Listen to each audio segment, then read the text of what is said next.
Yes, everybody, welcome back to the Irish Hotspur. Friday evening, Friday afternoon. Looks like it's roasting over in the UK, and for the Irish fella here to my left or to my right to the side of me, and we have our fan show this evening. We apologize for moving it. We did have a meeting that we couldn't get out of. It actually has to do with this lovely platform that we're going to be doing our hate along on this Sunday, TIFO. More about that later as well for all of you that would like to join us, especially if you are, I imagine, going to be watching that game in hopes to see an Arsenal crumble. Who doesn't love enjoying that on a Sunday afternoon? And we will be enjoying it ourselves on that platform. But Dave, it's the fan show. It felt like it was going to be a hard one for people to have any sort of positivity, if we were to have done it Monday, right? Because we're off of the back of another really bad defeat, against Liverpool, similar to maybe the Arsenal game. And like, I looked at our old questions of the Arsenal kind of game, and they were pretty similar. You could almost apply them to the Liverpool game, where it was like, were the two goals papering over the cracks? Did we make a better stab at it in the second half? Are the players not playing for Ange any longer? Similar kind of doom and gloom questions like that. So if that's still on your mind, mulling you over since Monday, feel free to come on, have your say, people. Or if you want to talk about this Burnley game, where it's not the most glamorous, it's not the most attractive game, but we actually have something to play for, Dave, don't you think? I think we have this fifth spot, the glamorous fifth spot to hold on to. No, look, for me, don't get me wrong. I think no one's happy being slapped up 4 times on the trot. But tomorrow's a real sort of test to see, whether they're playing for the manager, whether the players are on the beach or not, or whether they actually care about getting some sort of European football. And I would suggest they do the second. I would suggest they do care, go and give us fans something to smile about at least before the end of the season. You know what I mean? So, I would actually like them to turn up. But look, we have to beat Burnley. We have to beat Sheffield United. Newcastle are only 4 points behind us, and they could overtake us. So for me, we have to pick up 6 points, maximum points in these games. But look, for me, it's just all about salvaging a bit of pride tomorrow. I'd like to go out there and slap Burnley up, to be brutally honest with you, Jack.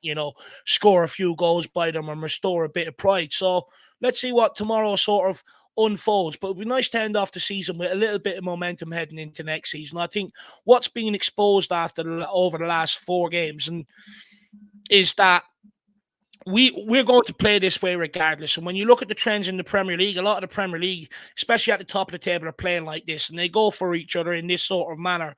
And it's clear to see that we need more players and better quality across the pitch and in areas to be able to help us compete on playing this way on all fronts next season. So, I mean, it's definitely highlighted that we need business to do, and maybe in a sick way, it's probably a bit of blessing in disguise for Ange Postecoglou. Hopefully you'll be able to get a little bit more out of the board because of it, Jack. Do you think did you see the press conference, Dave? I thought he held himself pretty well, and some of the questions laid on his doorstep about kind of the losing form felt like he had a bit of, I don't know, maybe because a bit of time has passed, but he looked calm. He looked like he could handle the questions and handle the criticism quite well, and is still using the same memo, kind of still using some of the same sort of answers, but doubling down and showing that confidence, as I think he should. And at times in the past, when we've seen previous managers put under this type of pressure, put under these sort of questions by the media, we have seen them make the situation worse, or we have seen them almost make a rod out of their own back, or make kind of the media sort of pounce on them when it really didn't need to happen. It's just sort of kind of the standard sort of questions when things are going wrong. There is a way, I think, to navigate around it. There is a way to try to sort of put things down, try to not give them much to work with. And for the most part, I think Ange has done that so far this season, even during the tough times. So that's a plus on him, Dave. That's better than maybe past managers, with the little fiascos we used to have. Look, one thing I will say about Ange Postecoglou is he's communicating himself well.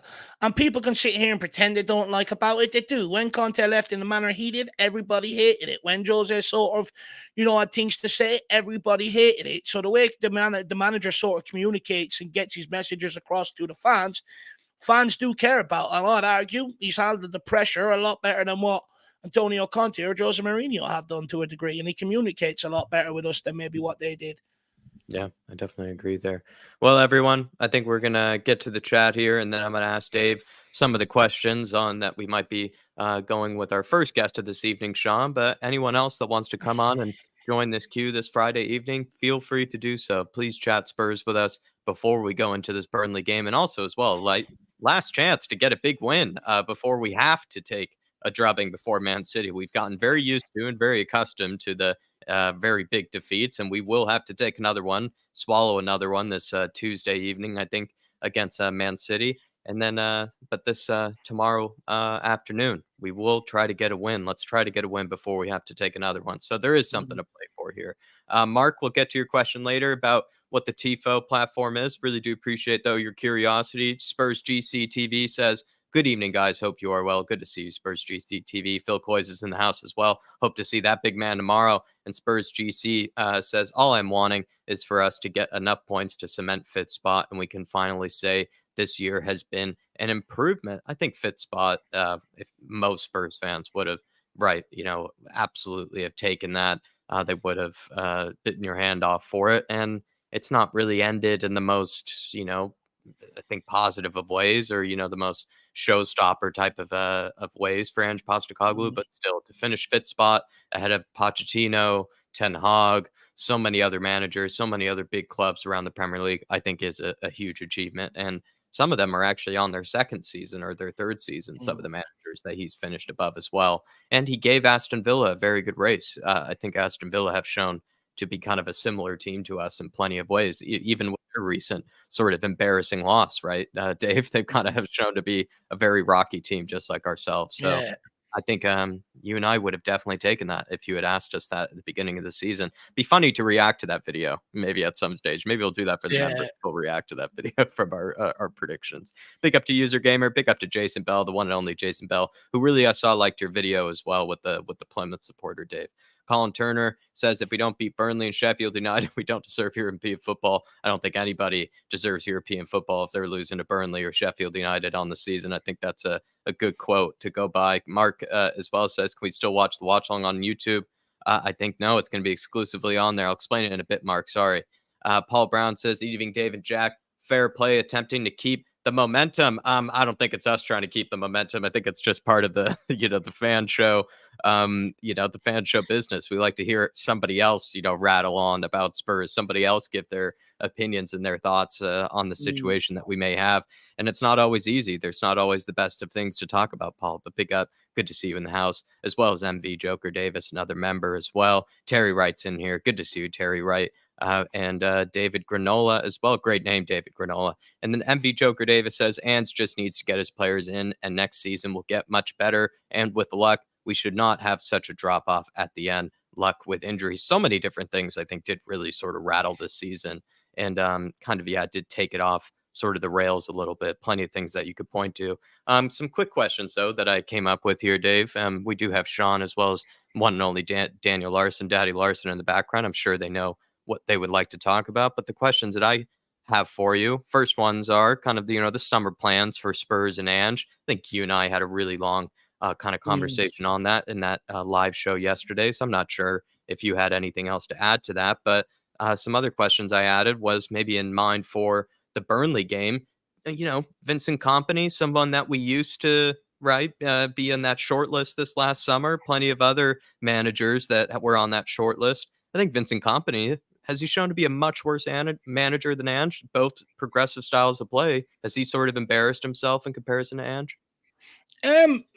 Look, I wouldn't say Company's embarrassed himself. I think, look, the budget that Burnley have to work with and caliber of players that he has to work with probably hasn't helped them to a degree. I mean, he's using Josh Cullen as that sort of guy who picks up the ball in that deep midfielder role and starts playing it about. I've had to enjoy that guy at Viva, giving away ball after ball after ball after ball, and he cannot pass forward accurately whatsoever. So that's come back to haunt him, big time. He's worse than Harry Winks, so that he's never Premier League standard. So that's come back to haunt him big time. But I think if you gave Vincent Kompany a better squad, I think he would do a bit better. To be brutally honest with you, but look. Those who didn't want Ange Postecoglou wanted Vincent Kompany, and he hasn't exactly changed too much at Burnley, has he? So I mean, look, I wouldn't say he's proven himself to be worse because, like I said, he's got a lot worse budget and a lot less caliber players to work with. But look, he's had a worse season for sure. Yeah. I just, he was somebody that was probably in higher stock or at least maybe more often heard, as a Mm. preferred candidate, I think, over the summer than Ange Postecoglou, right? I mean, don't get me wrong. Ange Postecoglou was not on the top of my list either, but I was not a big Vincent Kompany fan, I remember at the time. And I do remember he was pretty popular. And Ange has definitely shown, I think, to Mm. be a very competent manager, at least maybe if you were to compare just the two, I think favorably well in his case. Also, I'm only asking that, Dave, and I wonder if you had any thoughts on this. Maybe you sort of already answered it, but I feel like Ange has been under maybe more media criticism this season and in general than actually Vincent Kompany. Despite Yeah. Vincent Kompany's team, they didn't have any points being, dropped from them or any sort of point deductions or anything like that. I think they have certifiably been the second worst team in the Premier League, right, this year. I mean, easily, right? And it Mm. feels like, Vincent Kompany didn't get maybe any criticism at all or any sort of kind of media pressure, despite, Ange being in fifth ahead of so many other managers and people that we've spoken about earlier. So that's kind of the angle that I'm also coming from. Mm. I think when you come into Tottenham Hotspur, you're always going to be under media scrutiny. You're walking into one of the top 6 clubs in England, so that scrutiny is always going to be there. With Vincent Kompany and Burnley, it's almost like they gave him a free pass because of how long he was at City and the sort of reputation he's built up within the game and stuff like that. But also because they were only promoted, and I don't think many people were really sort of expecting them to stay up anyway. So I think that's the big difference there. Just the fact that we're a big 6 club, no matter who comes in, you're going to be under pressure and under scrutiny a lot more than anybody else because we know the media focuses on the big 6 more than anyone else as well. Yeah. Good to see Patty Higgins as well joining us this evening. Colin Turner, Shem Tan, the one and only. Big up to you, Shem Tan. Another question I might have for you here, Dave, is towards the end of the season, with not a ton to play for. I guess, we did say that there is in terms of preserving our 5th place position, but Mikey Moore, he's been on the bench a lot. Maybe a Donley at the end of the season. Could we see any sort of appearances from our star talents in the academy, do you think? I think forget about the under 21s. They've got a quarter final tomorrow night, and then they also have a cup final. I think it's 2 days after the Man City game. So I think if you see any of them, you may be talking about Sheffield United game, and then with a view of them, maybe some of them heading out to Australia. But until that final is played, forget about the under 21s. They've loaned out a couple of players, and they don't actually have a lot of options. A lot of the games they're going into, they don't actually have a full bench available to them. They've only got 3 or 4 options on the bench, so they're short. We literally cannot pull any players up at this moment in time. When it comes to Mikey Moore, I would expect to see maybe his debut tomorrow. For me, I want to see his debut. I'd also say if Ange wants a little bit of sort of leeway with the fans, he would do himself justice giving Mikey Moore some meaningful minutes. I think when Pochettino came in on his rebuild, the first season, when things weren't working out, he turned to the academy and pulled a lot of them up and put his trust into it. And come the end of the season, although a lot of Spurs fans were sort of calling for his head and stuff, there wasn't the discussion a lot around the time. Look, give this guy a chance. He's doing something different. He's pulling players up from the academy, using players that we've identified from the scouts in years gone by and stuff like that. And I just think Ange would buy himself a little bit of time with the fans if he did give someone like Mikey Moore meaningful minutes, because we love homegrown players coming through. Yeah, and when you have times like this where it just seems like, it's not as much pressure as it is mid-season or in the beginning as well, these are the moments and maybe opportunities to give them those sort of those chances, right, to show as well as reward them for their talents and as for their hard work in the Mm. academy.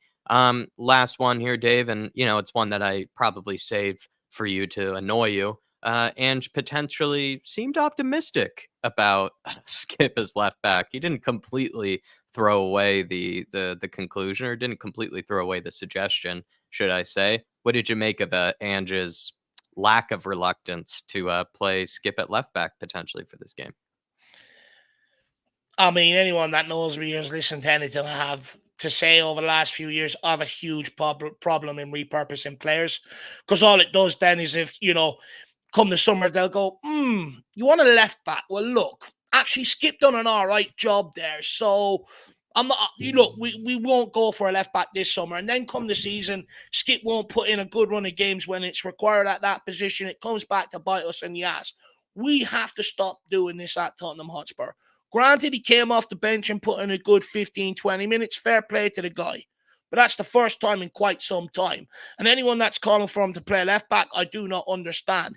Yeah, people can sit here and cry and moan that Postecoglou picked Emerson. I mean, how dare he pick the only other fit fullback option available to him at the football club and put him out there as a fullback?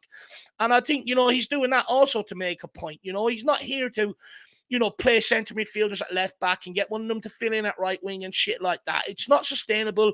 We don't have the players to be able to do that with in terms of squad and that anyway. So for me, I don't want to see it. I'll put Emerson back out there. It's Burnley. Touch wood. He shouldn't get burned tomorrow. He should be more than okay tomorrow. But this whole thing, Skip at left back because we've seen 20 minutes. I mean, I'm sorry. He's not good enough to play centre midfield. Get him out the football club. Stop repurposing players. It doesn't do anyone any favours. There you go. You heard it from the big Dave. Last bit of business here, everybody, before we bring on our lovely guest, Shawn, to get things kicked off here. Just want to say, if you can for us, smash that like button. Do get your comments in on anything you'd like to see. Any of our guests that do come on, any of our members that you'd like to see them talk about, feel free as well to join the link. If you are a fan show member, come on and have your say. And then also to Dave and I this coming Sunday with a really cool platform that is kind of in the beta stage right now. It's still not official yet, but we have been invited, as well as kind of been asked to collaborate with them to test it out, as well as work with them over this summer to deliver watch-alongs. It's a platform that they are going to be basically specializing in the watch-along experience, where you can do a lot of things that you would not really be able to do in our watch-alongs that we run on YouTube. And so we're going to be doing our first trial run of it this Sunday. We're going to be doing a hate-along instead of really called a watch-along, between the likes of Man United and Arsenal, hopefully to see some Arsenal crumble. All you have to do there, hit that link. It's going to ask for a username that you need to create, your email, your name, and then from there, you need to put in a referral code as well to get you automatically subscribed to our community page on the TIFO platform. From there, I think it's going to potentially ask you for a code, maybe to your email, just to really confirm your account and get it all signed up and official. But then from there, it will take you to our page, and it will take you to our watch-along page, which will be running this Sunday. I think we're going to go 30 minutes before the kickoff of the game, as per usual, like we do with all of our games. And we hope to see you there. And really cool future that I will say with a ton of them. But the one I might just say right now is at halftime, at full time, if you guys do want to have something to say or join along with hopefully maybe what could be an embarrassing Arsenal kind of drop of points, come on, have your say at halftime with us. That's a really cool feature about it that we can't actually do with our watch-alongs, if you didn't know that we're running on a different platform. So Dave, anything unless I'm missing, please, everybody, join that link, join us Sunday, and enjoy it. If you're going to be watching that game, watch it with us like you do the Tottenham games. Look, we all want to see Arsenal lose, right? And there's a good chance it very well could happen here at the weekend. I know people look at the Palace result with Man United and go, oh, they're going to get slapped. Man United always turn up for Arsenal. So for me, I think it's going to be a cracker. And I actually think United will turn Arsenal over and end it. And so I think it'll be an absolute good watch along to do it. It'll be fun to do.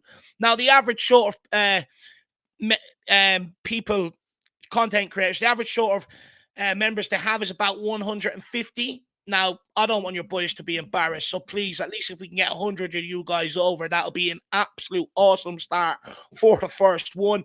And look, we've bigged you up constantly out there. You know how loyal you guys are and stuff like that. So I do beg, your commander-in-chief is asking for you to sign up to TIFO. Come and join our hate along on Sunday.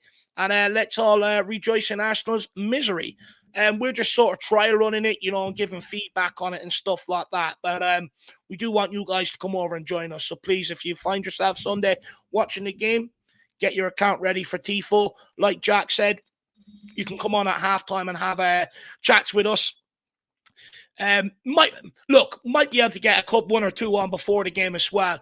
After the game's going to be a bit tricky because I do want to do a watch along for the under-21s quarter final. That's right. But there is that option. I know some of you guys are like, Dave, you're talking absolute BS. No problem. Click on the link. Come on and have your say and debate it out with me. Look, you can use GIFs. Me and Jack had good fun with them the other day, back and forth and stuff like that. But also there's a thing called threads basically on YouTube when we communicate with each other. Sometimes when you're going back and forth with each other, it can get lost. But with the good thing about this one is it actually just goes into a separate chat. So you can still have your conversation with each other and still be a part of the main chat as well. So look, it's a win-win all around for you guys. So get over and support your boys. Listen to your commander-in-chief, and it would do us a massive favor, everyone. But we'll keep things rolling. We'll get into our first guest this evening. It is going to be Shawn Maddox, and he's going to be our kickoff today. Big up to Shawn. What's up, sir? How you doing this Friday? I'm doing well. Can you guys hear me? Yeah, we can hear you. Perfect. Almost forgot to unmute at the beginning. That would have been a poor start. But well, no, we do that at least 10,000 times a week, so it's okay, Shawn.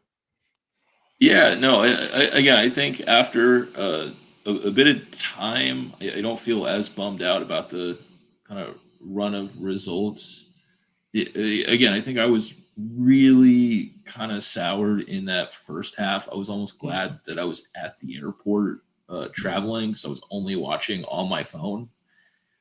But I think that what we saw was, at least for certain players, when they came on, again, they fought for the badge. They kind of showed they cared.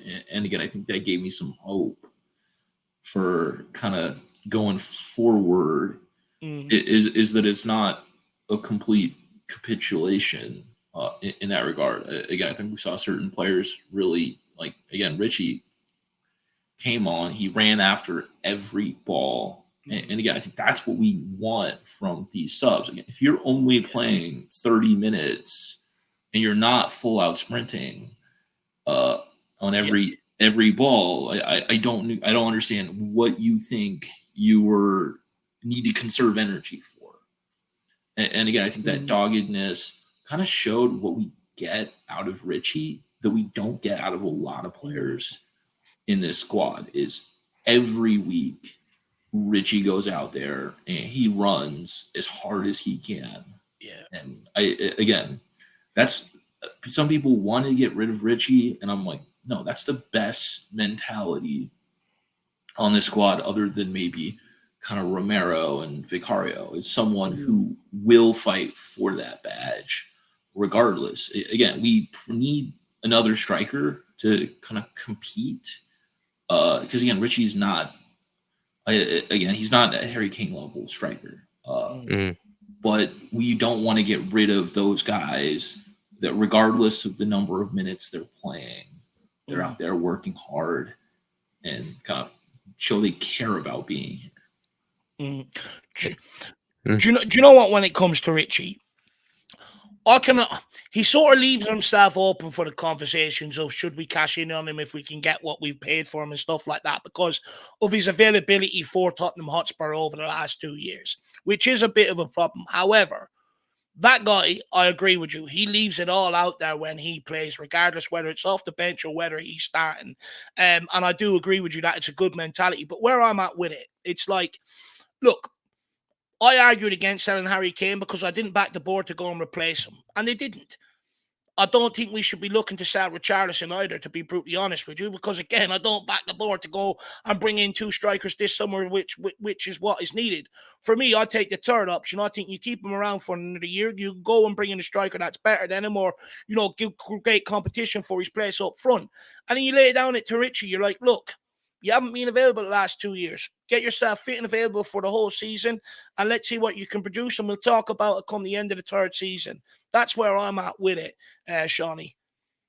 Yeah, I think that's a fair perspective, because, again, until kind of this season, he really wasn't producing for us. Again, I think kind of post that surgery, he's been a different player. But again, I think it's just in this moment right now, when things are going rough, he's ready to play. And I'm really hoping that we see him in that starting lineup because again, we saw that Son looked better on that left wing than he did central. So I think it kind of fixes really what is an issue, and especially against Burnley, they're a physical team. If you put Son in that center, he's going to get knocked off that ball. Yep. We won't have any hold up play. Again, I think that physicality is going to be massive in this game, and that's one where I'd almost probably say that I'd put Bissouma starting in that midfield, give him a chance, because I do think that he's still probably one of the more physical players on his day. But again, he's been so inconsistent. And that's the challenge with a lot of our team is on any given day, they might turn up. Again, I think Matters had a drastic, I think, improvement last game. I think all that time on the bench is maybe waking him up to, hey, I need to start kind of raising his game. And again, I think that in Burnley, we want is some players that'll come in and be scrappy and really kind of fight it out. So I'm hoping we see a bit more of that. But again, that also kind of shows where we have a few too many holes in the team. And I think that'll come down to really doing our business in the summer.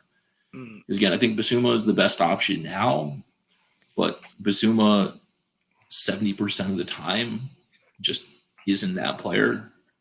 Let me ask you on Bissouma there, Shawn. I think many people sort of maybe have the notion that a number 6 will come in here and Bissouma will be on the bench. I would actually like to see him in a number 8 role next year. Give him that sort of freedom. Let him get on the ball, dribble at teams. Give him that sort of freedom to roam in that final third role rather than play that bit of a disciplined role. Because, I've gone back and watched some footage of him earlier on in the season.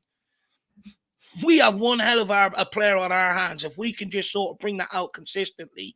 And I think with the first sort of 10 games of the season, I don't think there was as much sort of responsibility or shackles on him, so to speak, in terms of positioning and stuff. And I do think there's been maybe more of asking him to be more disciplined in that position, maybe over the course of the season to try and help alleviate the amount of goals we're conceding. But for me, I'd love to see him in the number 8 role, because I think what we've seen earlier on this season, you will see a lot more consistently if you gave him that sort of freedom in that midfield. What would you say to that?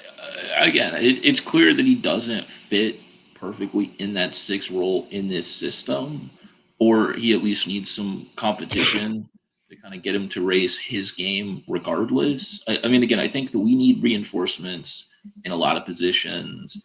Realistically, we could probably use 2 midfielders, 1 more defensive and 1 a bit more attacking, depending on kind of the plans to bring in.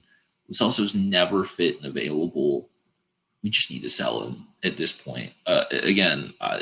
He has had some decent performances, but again, that's maybe a total of 180 minutes this entire season, because every time he gets a bit of form, he's immediately injured and he's out for a month. And again, we have been dying from injuries in the squad. We have a few too many players that are already injury prone. And in order to really kind of push that next level, we need guys that are ready to come off the bench and make a difference, and that will be available if there is another injury. Again, we're seeing that with this left back. I think you were talking about how you're not happy with kind of that conversion of Skip. I thought Skip had an okay game. Again, I'm still not fully convinced that he can play left back, but like Emerson hasn't done a job. I actually think that I would invert or swap Porro to the left, because I think Porro's a good enough player. I think he can maintain his general awareness, and he's got enough composure. He can get the ball onto whatever foot he needs to play a pass. And I think Emo would be more comfortable on the right. I think essentially asking him to play in this system and on the left is one step too many to get kind of a full utility. Because he was being a liability kind of in possession as well as defensively, Emerson, and he needed to do one of those jobs competently, and sadly he couldn't do both. I think Emerson's best performances have all come on that right side. Because again, when he's on his day, we've seen him shut down some of the best wingers, but it's never happened when he's played on the left side. Mm-hmm. Shawn, I had a question. Sorry, you were going to finish another point. Yeah. No, I was just finished there. I was just saying we haven't seen him play anywhere near as well on that left side. Again, I think that happens sometimes when you swap a player over. They're already a little uncomfortable. And then it is kind of compounds some of their confidence and mistakes. Yeah, and that's a suggestion I haven't heard before as well, with Bora moving out there, and I do like that. Dave's been very good as well recently with coming up with different sort of suggestions that maybe we don't always hear. I'm kind of all over the place, but it does sort of worry me that since the left back, little cameo from Oliver Skip, it feels like now all of the transfer rumors have changed from no backup left back to now we're getting rid of Emerson and, we're signing a backup right back. And as much as I'm okay with that, getting a new backup right back, I would argue that our priority should still be more for a backup left back than it should be for getting rid of Emerson, because that would mean then it's similar problem with Ben Davies and Oliver Skip sticking around. Another little quick thought I had was, you mentioned that you really liked the passion from Richarlison, his willingness never to give up, that sort of thing. Did we see an example of too much of that when Romero was going head to head with Emerson at halftime? They were locking horns. Was that something that you approve of? Is that something that you like to see, Shawn? Or are you the fan that kind of doesn't like to see that? Because, when you see two players arguing or two players fighting on your own team, it's never good to see. I mean, yes and no. I mean, Romero has a kind of center back, which is a natural leadership role, and he's a vice captain. And you want those players to call out those guys that aren't putting in a shift, aren't doing what they need to be doing. And again, I think I would be concerned if it's happening after the game and you're seeing what doesn't just feel like kind of trying to get a reaction, when it starts to feel like calling him out on social media or something after the game, something off the field of kind of the pitch, where again, if he's yelling him at halftime or after something and being like, hey, you got to fix whatever, then it's somewhere between Romero's a passionate guy and he's instructive, but at the same time, I don't think Emerson is a snowflake who's going to be like, oh no, Romero's yelling at me. What am I going to do? No, again, Emerson is... That's a fair point. A man, he understands that kind of these players, he's been playing with them. So I'm sure it's not the first time that one of his teammates has gone over there and been like, hey, what the hell are you doing? What are you doing? Get yourself sorted out. And again, I think you saw stuff like that from when you had like Vinnie Jones and some of those other guys that were hard men. They weren't kind of disrespected for that. They were just like, no. They were like, no, he's being harsh but fair. Because again, Emerson needed to be yelled at to a degree. He wasn't doing his job well enough. But he takes it better than probably most other people. It's a great answer. Sorry. But do you know what I was going to say? I mean, look, I've been calling out for it all season long. There's no point in waiting until halftime till you get in the dressing room to do it behind closed doors. There's no point in waiting until full time either to sit there in a meeting or an interview with Sky Sports or TNT Sports and do it. The time to do it is on the pitch. And I've argued this for a long time. We do it way too late when we can't really do anything about it. I'm actually glad Romero had a pop at him on the pitch because, look, every great team has accountability right the way through it. And look, Emerson took it in the right way. You got to credit to him. I mean, I remember a couple of times in years gone by, I remember the Dyer and Boyer at Newcastle, they couldn't take the criticism and end up fighting each other and stuff like that. But for me, I actually like that. It shows that Romero's stepping up. He's stepping up above the parapet. He wants to be a leader. He's showing how much winning means to him, and he's trying to drag people along with him. And I actually have no problem with it. We've developed the culture over the last few years, and Jose said it, Conte said it. We're too nice. We're too nice. We need to be, what was it? I can't really say it. I can't say the C word, but, or the B word, whatever it was Joseph said. But we've been too nice. There was almost a culture. Don't you dare call me out in front of the fans. Wait until we get inside to do it. And what reaction did it get? Absolutely zero on the football pitch. So fair play to Romero. I forgot about it. And he goes up in my estimation even more because it's the first time I've seen a player do that. How many times in years gone by have players been looking at each other just like this and stuff like that? No one really giving a toss. So absolute credit to Romero. Well, that, and again, I think the one important thing, again, you mentioned Dyer, and the difference is Romero, he's yelling at his player, but he's not necessarily blaming them, and he's putting in an example of this is what we need to be doing. And I think that's the difference is when you're yelling at them, hey, raise your game. We can't let the other team do this, instead of being like throwing his arms up and throwing a hissy fit. And so again, I think it's about the way in which he's doing it that's just as important. Because again, he's out there being like, no, I'm going to set an example. I'm raising the standards here, and you're going to raise your game, or go sit down and we'll throw someone else on. Because I think that's what we need at this point is the players to go out there and individually say, no, this isn't good enough. We are raising these standards. Yeah, I think you saw that when Madison and Richarlison came on. They were like, no, we're going to go full tilt. We're going to keep running. We're going to be physical. And I think we saw that when they started doing that, again, the press came back. The other players on the team responded to that energy, and they started raising their game. And again, I think that's where we haven't had as much is that leadership of doing it by example. And kind of, because again, you can't go there and hold that other guy accountable if you're not meeting that standard yourself. 100%. Absolutely love that. Shawn, another question though that I had for you, and then maybe two more that I have left for you. 5th place, are we going to be able to hold on to that, or Newcastle, Chelsea, are they going to catch up to this? Because that's what we have left to play for, is holding on to this 5th place position. Can we do it? I think we can. Again, I think that based on kind of that fight that we showed at the end of that last game, I think it's at least clear that the character, or the players care. Again, and I think we're going into games that are a bit more winnable. Although, to be fair, I mean, Burnley and Sheffield are fighting for their lives. They're going to be scrappy, intense games. But again, I think we've seen some fight, so it's down to the players to show that they want it. Because, again, if we go out there with kind of a lazy attitude, like we've already won that game, oh, it's Burnley, we're going to get rolled. Again, I think you saw that when Liverpool was pushing for that title.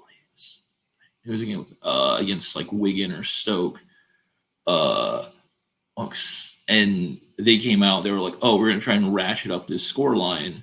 And they ended up like drawing or losing that game, and City won the title that year. It's that complacency of, no, these teams are fighting for their life. They are not going to give up. They're not going to go easy. And I think sometimes when this time of the season, those bottom end teams can be some of the hardest games on the calendar, because they are not ever going to give up. So you have to kind of go out there. You got to take your chances, and you got to battle for everything. Love it, Shawn. Love it. Yeah, I think really it comes down to Ange. I think getting it right in his selection, which, again, I have faith in Ange. So I'm really hoping that we see is Richie up top, those players with that fight and kind of that hunger, and Ange rewarding that. Again, if Richie is sitting on the bench, I'm going to be very concerned. Am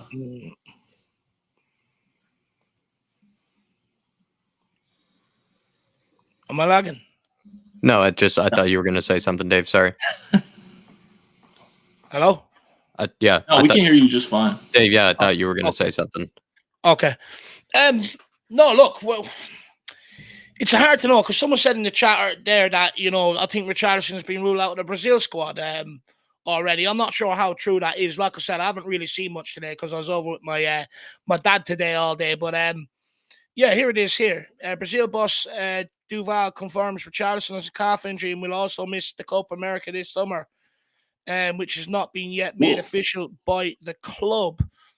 Maybe. I mean, Ange was asked in his press conference, are there any changes to injuries? And he didn't say anything. And Ange, for the most part, is still fairly forthright when it comes to saying if a certain player's out.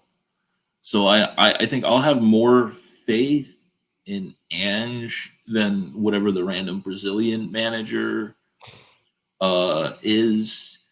But again, if Rich is carrying something, maybe he only has 45 minutes in him. I don't see a reason why you don't put that out there from the beginning. Kind of start on that front foot. And again, if Richie can only play 45 minutes, you sub him out, you make a change accordingly. But I don't see a reason to kind of wait. Again, I think in a game like this, you need to come out on the front foot. Because the way to make this a comfortable game is to go out there and put in 3 goals in this first half and don't let Burnley think they have a chance. Yeah. Yeah. Well, look, I mean, I was only saying to Jack yesterday, you know, I think in the channel predictions, Ben said Burnley could go 1-up. And I was saying to Jack, I was like, I think that's a recipe for disaster because you actually give them belief and hope and something to hang on to. If we score nice and early, we could absolutely bury them. They'll lose hope and belief. Shawnee, thank you very much for keeping us company this evening, my man. Really appreciate the call in. And hopefully we get to win tomorrow. And hopefully you're watching the under 21s on Sunday as well. Yeah, no, looking forward to that. Looking forward to checking out the hate along and trying out the new system. Again, anything that keeps more of the random trolls out is probably an improvement over the current YouTube. No, that's also that's good to know as well, Shawn. That's good to know that you take that. You know, that means a lot to you because I bet you will enjoy it then. Be a lot more of the familiar faces and less of that for sure. Appreciate you kicking things off, sir, and as always, great points. And I'm enjoy just your gonna Friday. throw my 4-0 prediction out there. I'm feeling confident in this one with Richie getting a brace. Love There it. we That's go. what I want to hear. That's what I want to Come hear. on, you Spurs. Come on, you Spurs. Have a Absolutely good weekend, Shawn. love that. See you, Shawnee. You go and have a good day, my man. Love that confidence from Shawnee, Jack. Yesterday in the channel predictions, we were getting a lot of nervy sort of predictions. So I love to see that confidence there from Shawnee. Big yourself up. Also, big up the Tron. Won't be on tonight as well. I hate as well as tomorrow. I hate missing these shows. But no fear, Dermatron will be back Tuesday. Spurs 4, Burnley 0 tomorrow. Delusional Tron will be back. Well, we do hope so, Dermo. You look after yourself, my man, and get yourself back fighting fit, sir. Yep. Sorry to miss you tonight, Tron, but hopefully you do get back to fit and firing form. And I imagine the season has taken a toll out of you, so no shame in it. Big up to you, brother. Hopefully you do feel better at the end of this weekend. But we're going to go on over to Daniel Larson. Daddy Larson, you ready? There he is. Bring him on here. Big up, Daniel. How are you keeping, my man? Hello. How you guys? Doing okay this Friday evening. Yeah. Burnley tomorrow. I'm good. Non-football-wise, at least. I'm tired, to be fair. It's been a long week, so I'm. And you're reaching that stage where the sun is never going to go down, you know, as well. That's struggling with that shit. Jeez. Well, Daniel, what's on your mind with the Spurs? Have you, as the recent drubbings that we've received contributed to your stress? Are you looking forward to a win against Burnley? Are you not confident against Burnley? How do you feel? I'm not confident. You think we're going to struggle to win? I think set piece is going to concede 3 corner goals. Even to Burnley? You think it's just anybody at this stage? To the Ipswich Town, we could do it, to anyone. So, yeah. I'm shocked with confident. I mean, I just don't. It's good though because it doesn't bother me at this stage. It doesn't really affect me, but Well, I mean, look, talk about left back tomorrow, Daniel. Some fighting for Skip maybe to make an appearance, or anyone but Emerson. Who do you want to see at left back tomorrow? Yeah, Skip did well, to be fair. So I want to see Skip. Just, why not? No, then for now you just experiment. Till the end of the season, you can do experiment. With whoever. Could be there, could be whoever. But Skip did well actually. Is that the case because Liverpool wasn't bothered anymore when, because I do believe we wouldn't. I mean, we got into the game because they put their foot out the gas, basically. You think they took the foot off the gas? Yeah, I think they were just, what, this is done. Even though you shouldn't do that, but they did it for some reason. Do you know what? Look, if Skip starts tomorrow, I'll be brutally honest. I'm going to be angry. I think we got to stop doing this at Tottenham, repurposing players to a certain degree. I get that he's come on and done well, but there's been plenty of other times where we've selected him to start and he's been absolutely useless in his natural position. Look, I get it. We just want to sort of put out the best sort of 11 we can, whoever's in form until the end of the season. But I don't get what it does to. I'd actually rather call up someone like Kieran Menton or someone and give him the game. Yeah, I was going to ask, do we have a youth player that can play left back? Do we have an academy player that could actually use a left back? I need to log out and log back in. I'm freezing. Give me 1 minute. Yes. I'm not sure. I think there's a Tyrell Ashcroft. He's in the academy. He's supposed to be talented, but in terms of like our most ready players, Daniel, I'm not too sure actually if it's a left back position. Charlie Sawyer, I think too, but he hasn't really been at that level yet. What did you make of the suggestion earlier? Poro switching over there and then maybe moving Emerson to regular position at right back. Oh no, that's even worse. That's even worse in your opinion. Why? Yeah. No, I just think Poro right foot. I've not seen him use his left. For me, if I remember correctly, but yeah, so that will ruin him. Even though he's been poor as well recently, to be fair, but. Do I think where that would be problematic is defensively. I think he could get caught out playing on that side, but in possession, I think he would be a lot better than what Emerson was. Because what was sad about Emerson for me, Daniel, even though I stick up for the guy, I think he was hurting us defensively, obviously, but then he also was hurting us in possession. He kept giving the ball away, wasn't really trying to make the passes that he's supposed to from those positions in that inverted role, right? And you think that Poro would be able to do that? He's good with the ball at his feet. He is good in possession. Yeah. Yeah, it's weird. It's not worked out recently for anyone really. So it's hard. But but for me though, if I would play Van de Ven out there at left back, because he can actually play there. To be fair, he's played there in the past with Wolfsburg, and of course, I mean Dragusin is on the bench thinking, "What the fuck am I doing here?" It looks like. So I mean, we haven't seen him. What's it called? Reach the potential. That's the wrong word, but whatever. We haven't seen him really play. He's played one game. Against Fulham, which of course, another shit game, but that wasn't his fault, to be fair. So, what do you think, though, Daniel? Is it more his confidence in Radu Dragusin is really low, or is it his confidence in Mickey Van de Ven as a left back is really low? Which one do you think it is?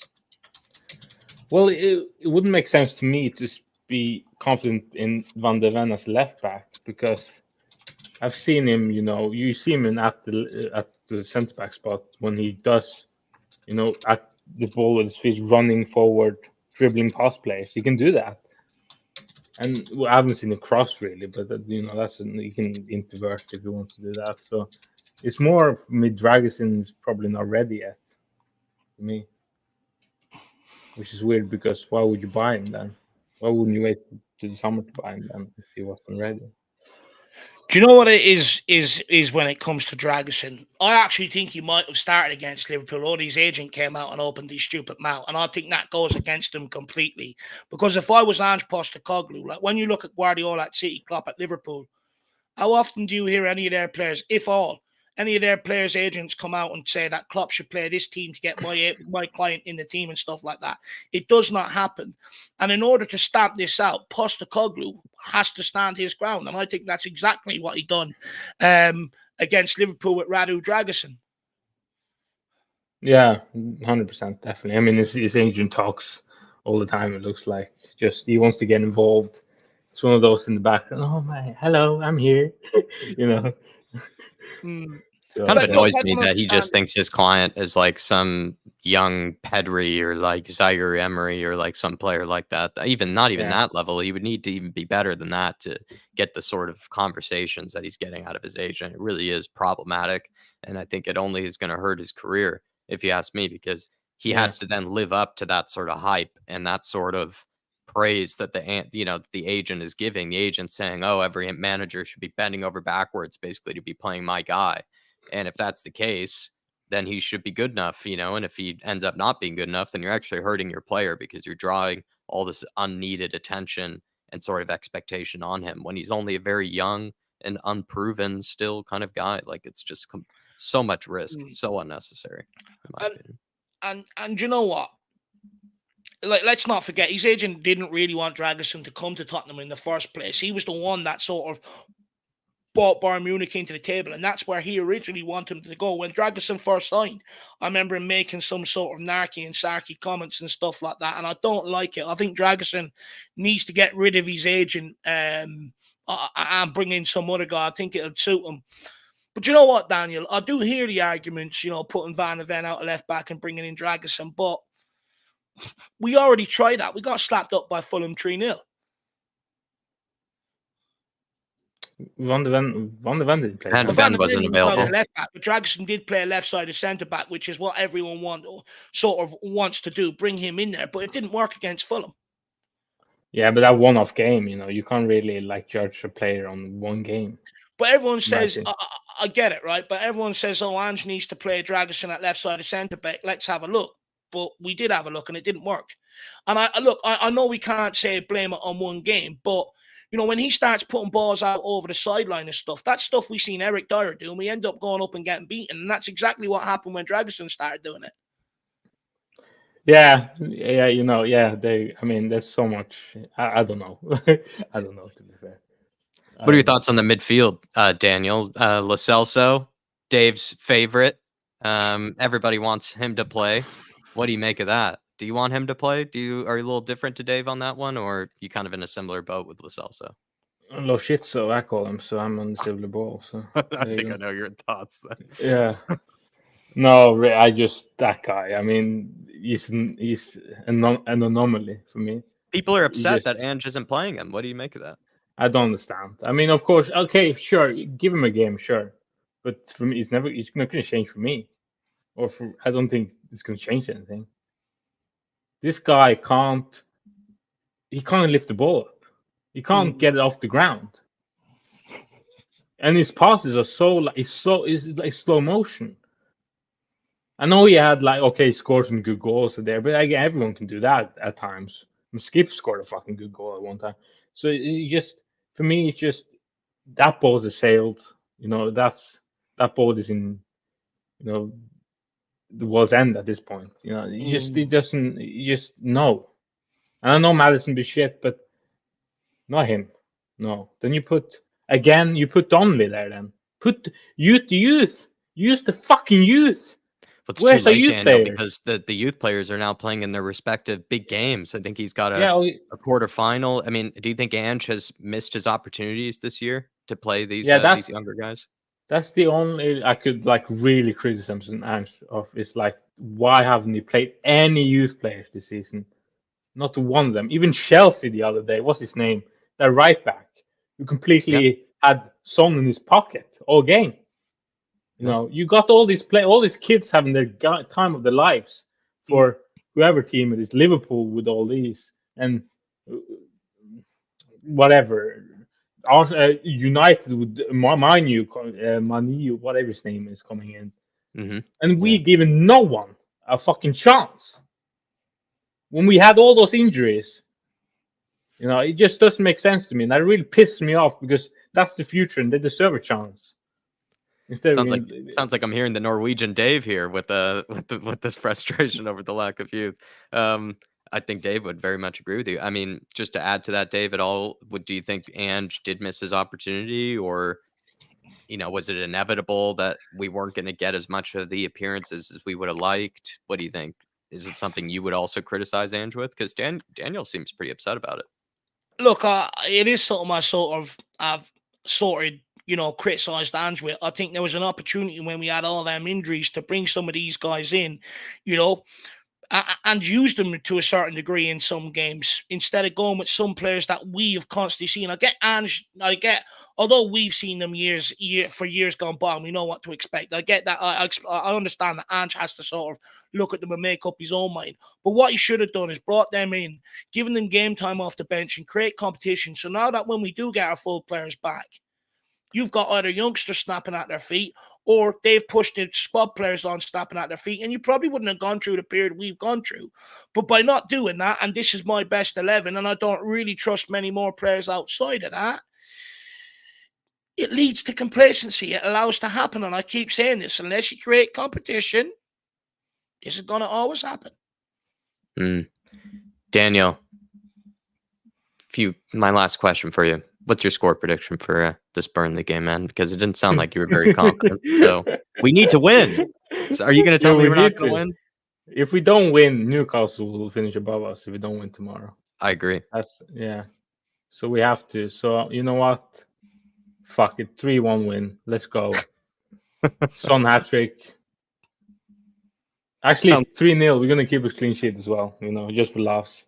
Oh, my Lord. Sounds like I've just inserted some happy clapper, gave you something, to force that out. We gotta be, because, everything's gone against me in this fucking football at the moment. So you gotta have. Sorry you've had a frustrating.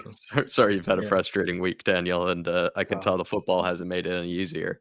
Yeah, but we need to win tomorrow, man. We need to win tomorrow. So I hope we can see you tomorrow for the watch along and all that stuff. We can ride the roller coaster. Last few games, man. We can get through this. Just another year we can check off this Spurs calendar.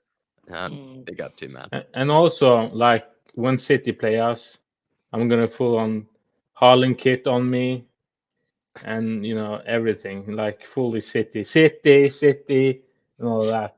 If any really want us to beat City, you got issues, because if we don't beat them, Arsenal win the league.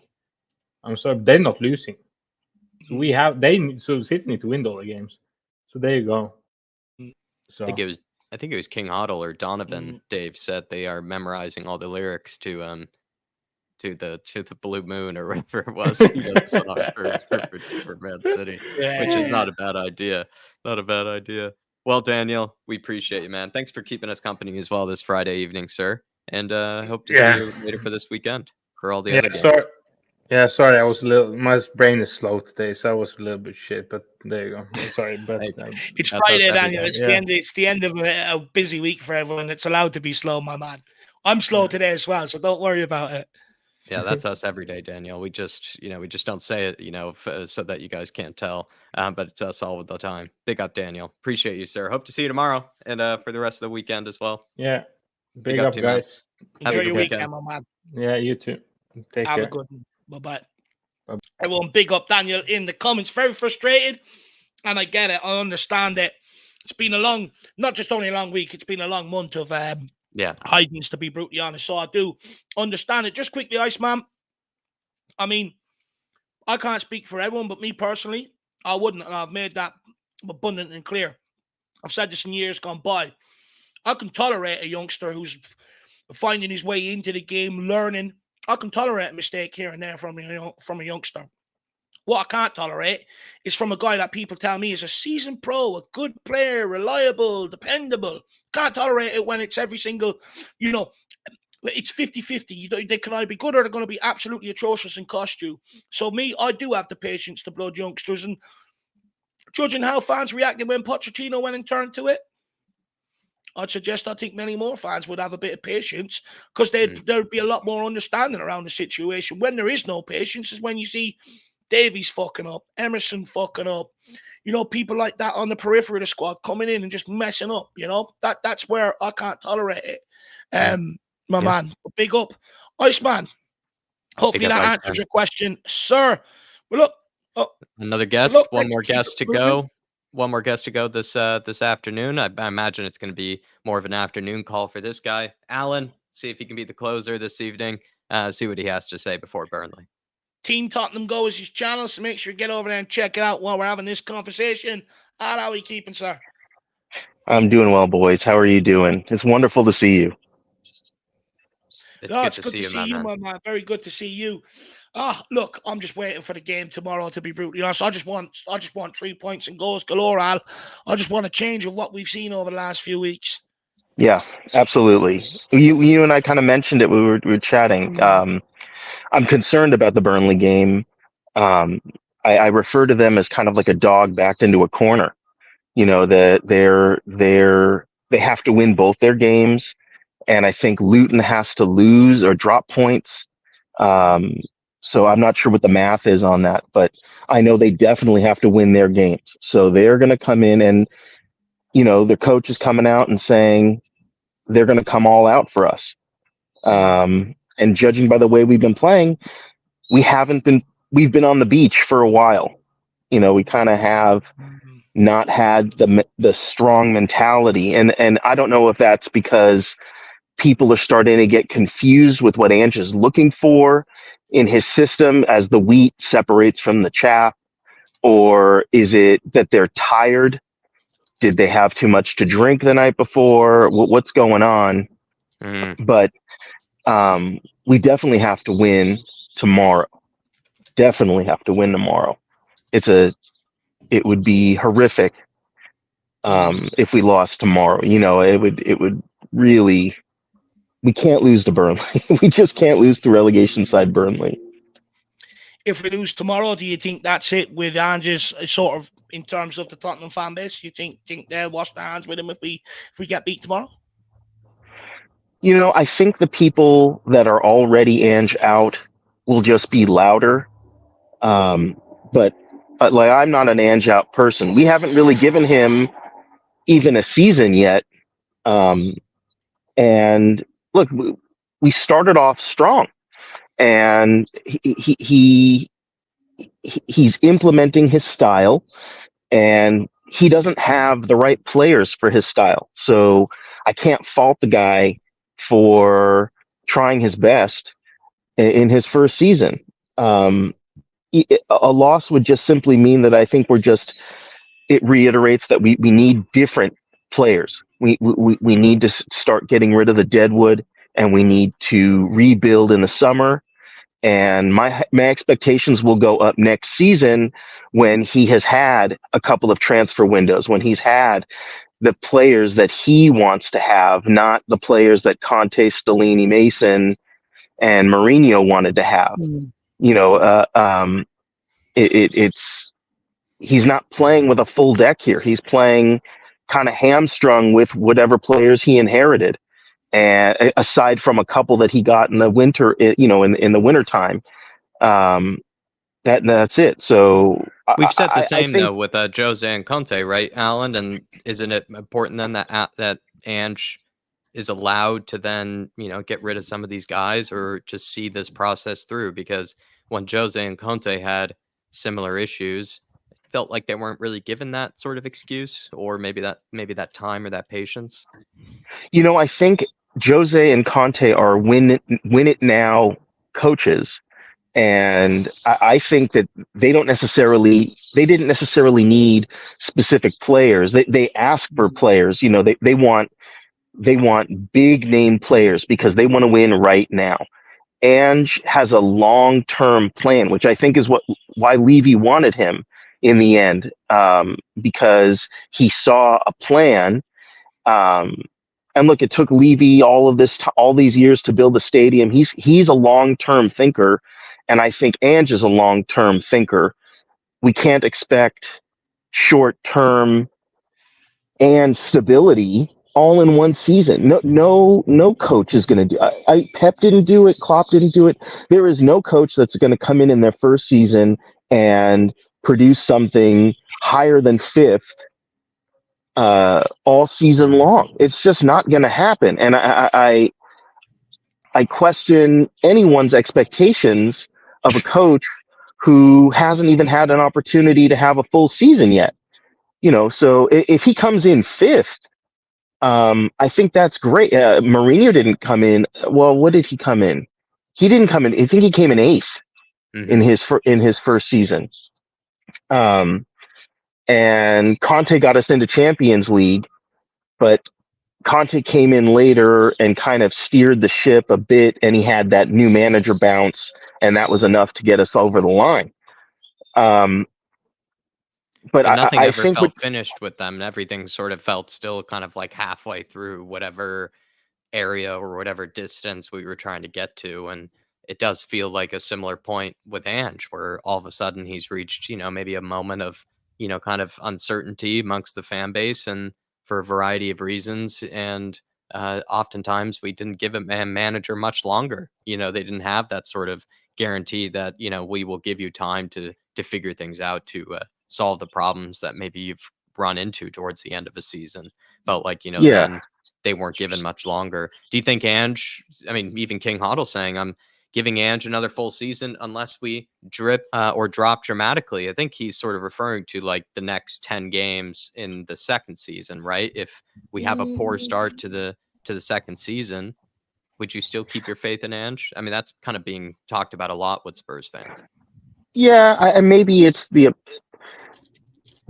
a different mindset in America. When our team is down, we tend to rally behind our team. We put on our rally caps, and we don't necessarily blame the coach for the players. It's very difficult for me. I see a system of football that I enjoy watching. This is what we were asking for. We didn't want to have low block. We didn't want to park the bus. We wanted to see aggressive offensive style football. And we got that. And now it seems like now they want other fans may want something else, or they want a different coach. Coaching is like untenable, that job. I don't know anyone who would want that job, because if the fans' expectation is we're going to do well in our first season and we're going to make it into Europe, maybe even to the Champions League, and we're going to be consistent all season long. But I understand that desire, but you got to give it time to get there. I don't like lumping Arteta into Pep and Klopp, and I'm not going to. But Arteta was given time. And look what he's done with all of the haters. I watched some of those Arsenal channels, and they've hated on him. Yeah. Anytime they lose, they hate on Arteta. It's Arteta out. There's still fans that are Arteta. Yeah, even still, there are fans that are Arteta out. And while that's fine for me, create instability in Arsenal, I love it. But I still question,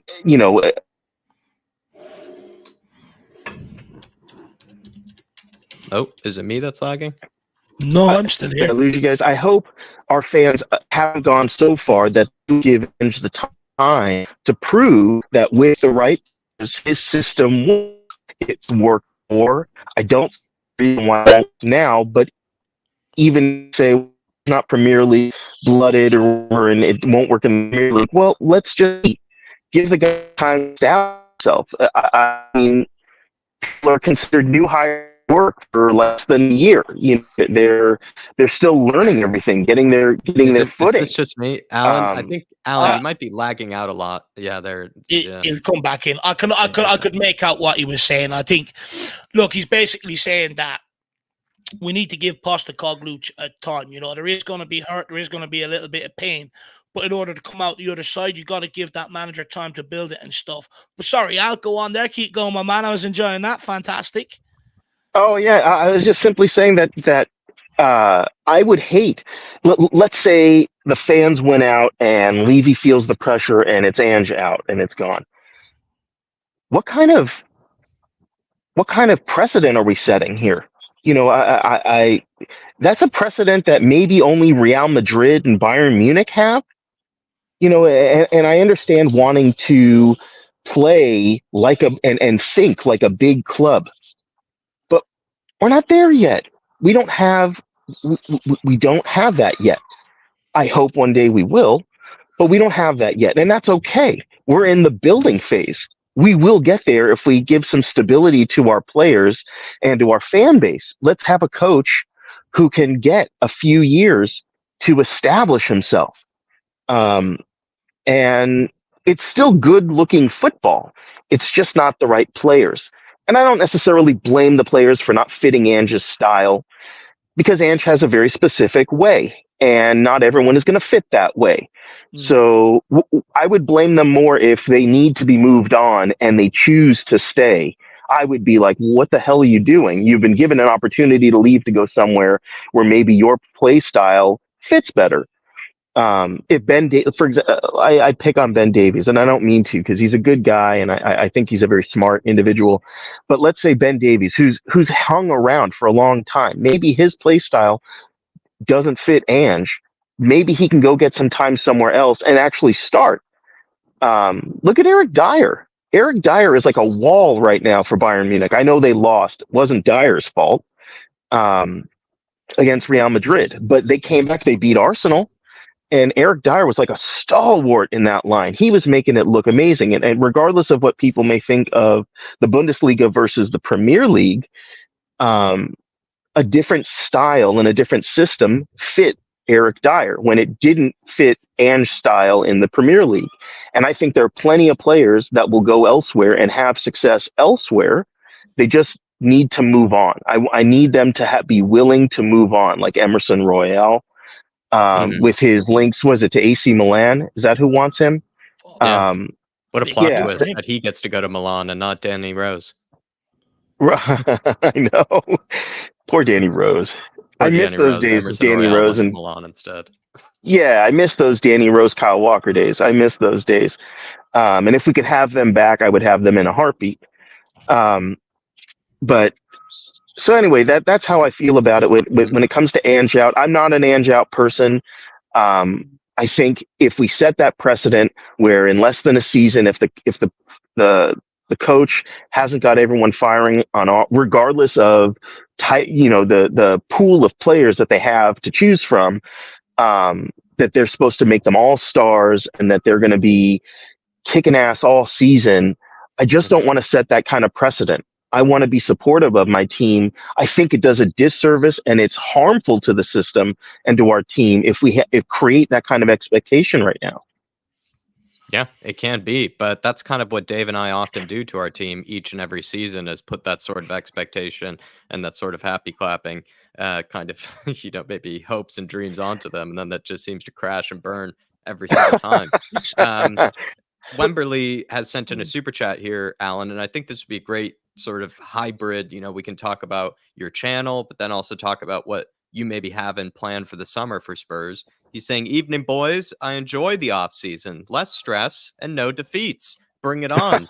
Do you feel similar, Alan? And then also, I know first time we spoke to you, you said you were really into kind of getting rid of players this summer, looking at balancing the books a bit more. Where can we find, good areas in the market? So anything that you would agree with Wemberley here, and anything that is on your mind for the summer? Last question.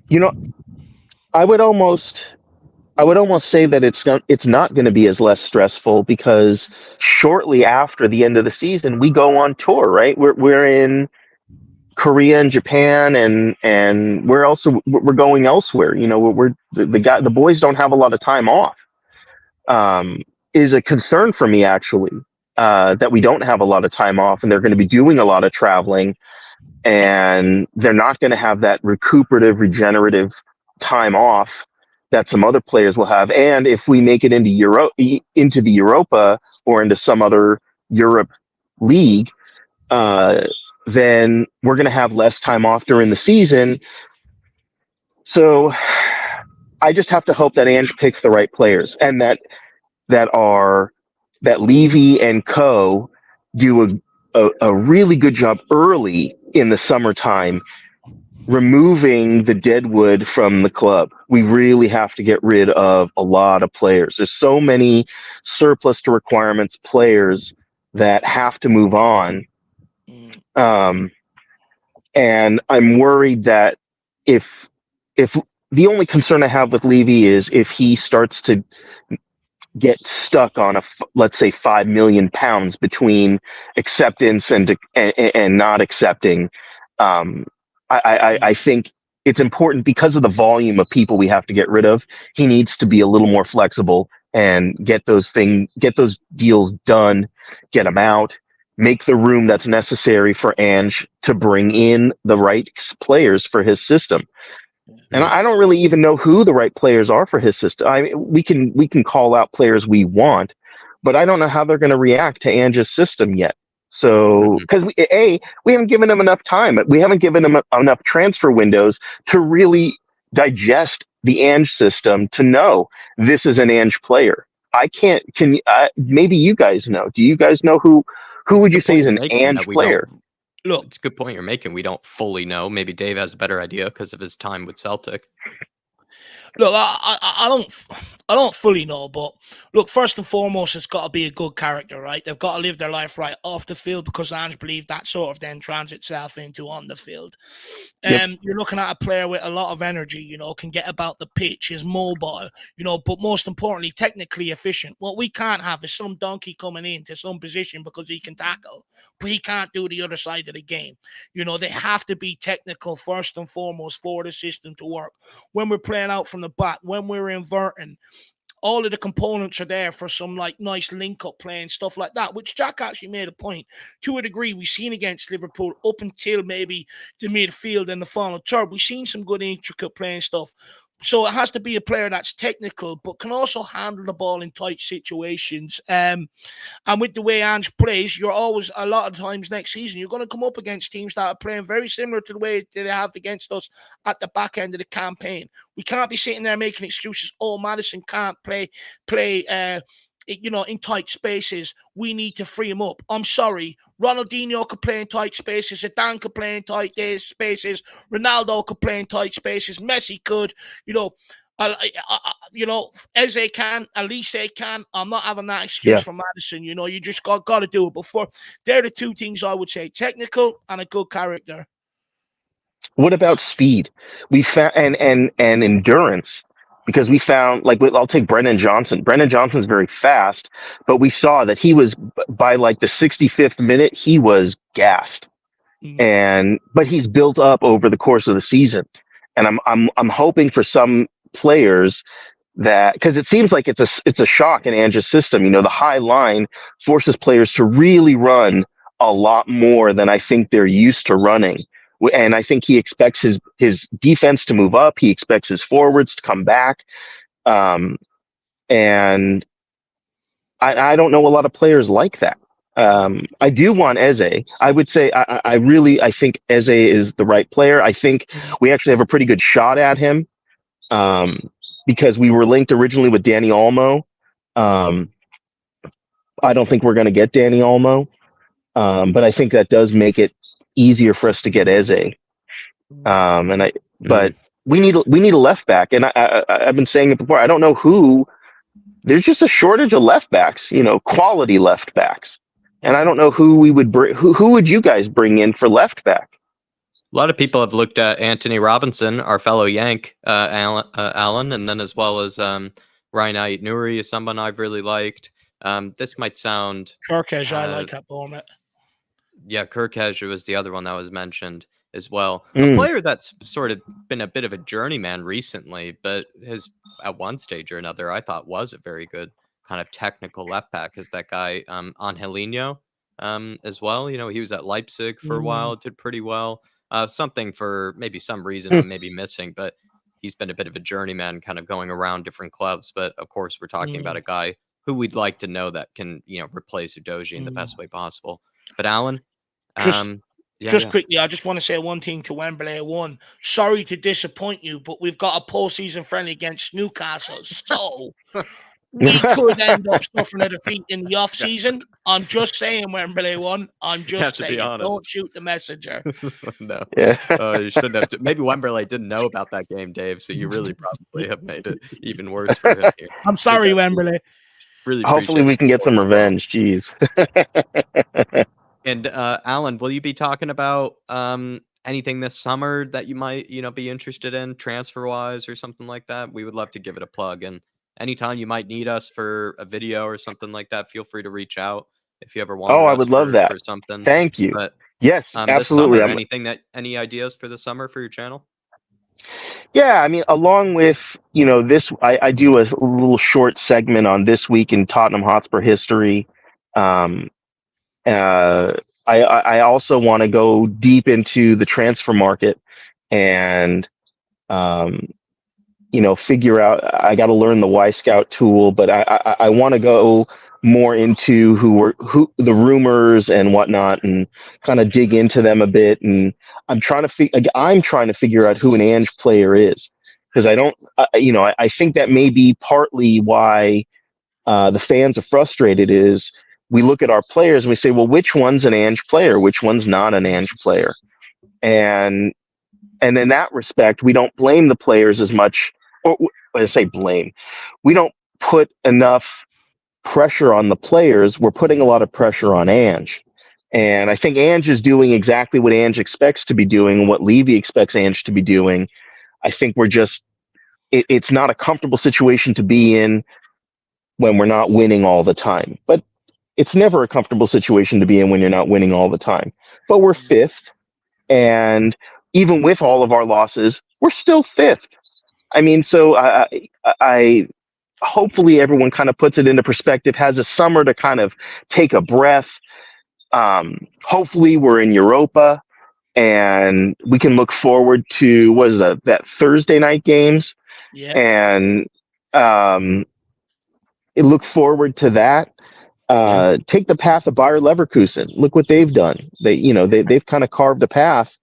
And in a very short period of time, they won the Bundesliga, and the first time in 12 years, not Bayern Munich. And I think we can do something like that as well. I'm looking forward to a good tournament, the different tournaments playing. I'm interested. I don't know who they're supposed to play who are they playing in Japan? Do we know who they're playing in Korea?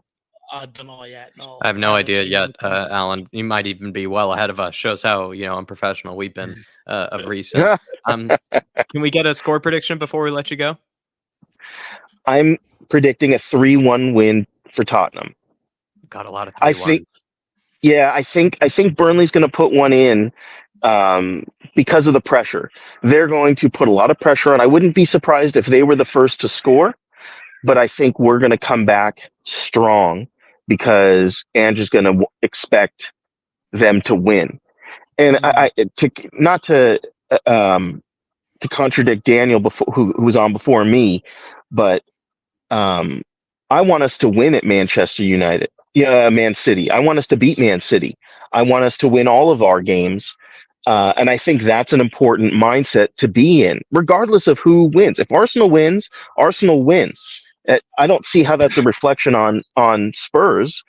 If we were to lose to Man City, that is a reflection on Spurs. Mm-hmm. If we were to lose, you know what I mean? So we should want to win these games. I don't understand the desire to lose. It's like cutting off your nose to spite your face. Let's win these games. And 3-1 is my prediction. 3-1. I'm liking a 3-1. There, Allan. Appreciate you coming on, keeping Dave and I company. Hope to see you Monday as well, where we can chat after what hopefully is a win, and then we prepare ourselves for the big drubbing, hopefully against Man City afterwards. Yes. We got you, Allan. Team Tottenham. Love you guys. Everybody. Thank you so much. Thank you, and come Allan. on, you Spurs. Thank you for coming and keeping us company, my man. And come on, you Spurs. Everybody go, do get over, check out Team Tottenham Go. This is what we do great here. We get behind, people that have, took the balls to go and set up their own channel and stuff like that. So please go across and, smash that subscribe button and look at the content that's on offer. Allan, like Jack said, if you ever need us for that, and just shout, my man, all right? Thank you so much. I will definitely do that in the summertime. Big No up, sir. problem at all. Have a good Friday. No problem at all. You Have a too, good Friday. guys. Enjoy Take yourself. it easy. See ya. Have a good one, my man. Bye-bye. Bye-bye. Everyone, big up, pal. Please do get over and check out his channel, Team Tottenham. Go. Donovan, we did put in the chat there, so I was in the middle of sending you the link, and I haven't got an email off you. I don't know whether you've seen it or whether you're listening. I know you're still sort of in between work and stuff. I was trying to send you a link, but my phone died. I still have no email. So if you're still there, just let me know just before we end off, my man. There's also Monday as well, Donovan. If worst comes to worst, there's also Monday, and we can give you a VIP treatment. We'll put you maybe straight up to the top if you're available as a as a makeup.